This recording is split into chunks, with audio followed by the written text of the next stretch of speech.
And speaking of COVID, the state's busiest EMS agency in Mecklenburg County now calling on help from FEMA. Medic has been struggling with a staffing shortage and is once again changing operations to try to stretch their already thin staff. They're going to respond to the most severe calls first. New at 6, WCNC Charlotte's Lana Harris reports other cases now will have to wait even longer.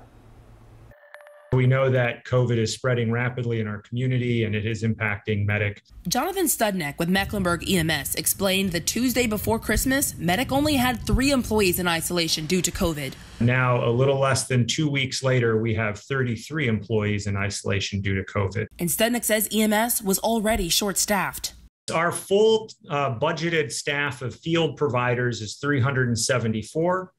And we currently have 325, so a pretty significant shortage. Studnek says their limited staff is having to accommodate a rising number of COVID transports. Where we were doing 4 to 5 COVID transports per day, we are close to the peak number of COVID transports that we've seen in our community, around 25 to 30 a day. Studnek says the department has requested an ambulance strike team from FEMA to fill in the gaps. We made a request for 25 ambulances with 50 personnel. In the meantime, in order to quickly respond to patients in dire situations, Studnek says Medic has once again slowed the time they will respond to lower priority patients. The response time criteria for those patients is now 60 minutes, moved from 30 minutes. Studnek says lower acuity patients are ones whose symptoms won't be impacted by the delay. They're fully awake, fully alert.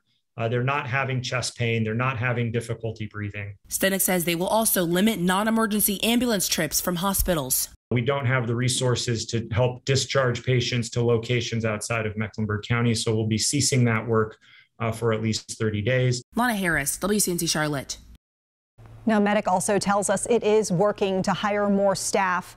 11 new hires will be ready to get to work soon, and it has about 14 people in the recruit class for January.